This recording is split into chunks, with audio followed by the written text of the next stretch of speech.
খামারি ভাই বোনদের জন্য সুখবর। যারা যে যেখান থেকেই আমার এই ভিডিওটি দেখতেছেন তাদের সবাইকে জানি অনেক অনেক প্রীতি ও শুভেচ্ছা। আশা করি সকলে ভালো আছেন এবং সুস্থ আছেন।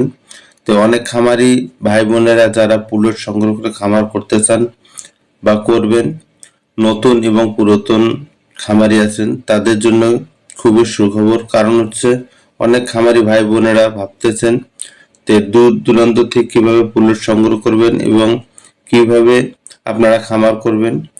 তো এই বিষয় নিয়ে আজকে আমি আপনাদের সামনে কথা বলবো। তাই এই রকম গুরুত্বপূর্ণ ভিডিও পেতে অবশ্যই চ্যানেলটাকে সাবস্ক্রাইব করে বেল আইকনটি অল করে সাথেই থাকবেন এবং অবশ্যই পুরো ভিডিওটি দেখবেন, কারণ প্রত্যেক ভিডিওতে লেয়ার মুরগির বিশেষ কিছু গুরুত্বপূর্ণ বিষয় নিয়ে কথা বলি আমি।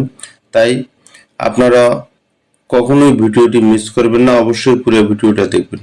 আপনি কি দূর জেলায় লেয়ার পুলেট নিতে চান কিন্তু ডেলিভারি নিয়ে চিন্তায় আছেন? প্রফিট লেয়ার দিচ্ছে নিরাপদ, দ্রুত এবং লাইভ গ্যারান্টি সহ ডেলিভারি সার্ভিস সারা বাংলাদেশে। এই ভিডিওতে দেখুন কিভাবে আমরা পুলেট প্যাকিং করি, পরিবহনের সময় কি কি সেফটি মেনে চলি, দূর জেলায় ডেলিভারি নিয়ম, লাইভ ও সুস্থ পুলেট নিশ্চিত করার পদ্ধতি, অর্ডার করার সম্পূর্ণ প্রক্রিয়া। আমার কাছ থেকে যারা পুলেট সংগ্রহ করেন তারা দেখা যাচ্ছে যে নিয়মগুলো আপনাদেরকে সঠিকভাবে মানতে হবে, সেই নিয়মগুলো মেনে তারপরে দেখা যাচ্ছে যে আমি পুলেট ডেলিভারি দিয়ে থাকি, যার কারণে পুলেট সংগ্রহ করার পর খামারি কখনো কোনো সমস্যায় পড়েন না এবং কোনো ধরনের ঝুঁকি হয় না।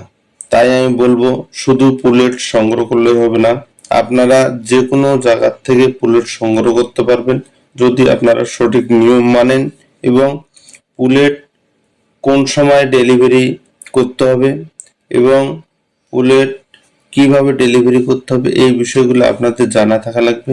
তাহলে দেখা যাচ্ছে যে আপনারা পুলেট যত দূর থেকে সংগ্রহ করেন না কেন আপনাদের পুলেটের কোনো সমস্যা হবে না এবং পুলেট মুরগিগুলো আপনারা নিশ্চিতভাবে সংগ্রহ করে নিয়ে যেতে পারবেন এবং ওই মুরগির থেকে আপনারা 100% প্রোডাকশন পাবেন। তাই পুলেট সংগ্রহ করার আগে অবশ্যই আপনারা খামারে এসে দেখে শুনে তারপর পুলেট সংগ্রহ করবেন এবং পুলেটগুলো যেন সুস্থ সবল এবং ভ্যাকসিন পরিপূর্ণ থাকে। তাছাড়া আপনারা সকলে জানেন যে লেয়ার মুরগি শুধু পাললেই এবং বড় করলেই হয় না, এর কিছু গুরুত্বপূর্ণ নিয়ম আছে যে নিয়মগুলো না মানলে খামারি কখনোই দীর্ঘদিন ডিম প্রোডাকশন নিতে পারবে না এবং খামারি ওই মুরগির থেকে কখনোই ব্যবসা করতে পারবে না। তাই আমি বলবো অবশ্যই লেয়ার মুরগি খুবই গুরুত্বপূর্ণ এবং বিশেষ গুরুত্ব নিয়ে এই মুরগিগুলোকে তৈরি করা হয়, যেহেতু এই মুরগিগুলো 2 বছর ডিম প্রোডাকশন দেবে। তাই আমি বলবো আপনারা অবশ্যই পুলেট সংগ্রহ করার আগে যেখান থেকে পুলেট সংগ্রহ করেন না কেন বাচ্চা আনার পর থেকে যতদিন বয়সে আপনারা পুলেটগুলো সংগ্রহ করবেন ততদিন পর্যন্ত ভ্যাকসিনগুলো কমপ্লিট আছে কিনা, লাইটিং শিডিউল সঠিক আছে কিনা এবং ওই বয়স অনুপাতে বাচ্চার ওজন সঠিক আছে কিনা, এই বিষয়গুলো খুবই লেয়ার মুরগির জন্য খুবই গুরুত্বপূর্ণ। এছাড়া দেখা গেছে যে বয়স অনুপাতে খাদ্য কতটুকু খাচ্ছে না খাচ্ছে এই বিষয়গুলো কখনো কোনো খামারিরা প্রশ্নও করে না এবং জিজ্ঞাসা করে না। তা আমি মনে করি আপনারা অবশ্যই এই বিষয়গুলো নিয়ে কথা বলবেন এবং অবশ্যই যে খামার থেকে পুলেট সংগ্রহ করবেন সেই খামারে যতদিন বয়সের পুলেট সংগ্রহ করবেন অবশ্যই যেন চার্ট থাকে।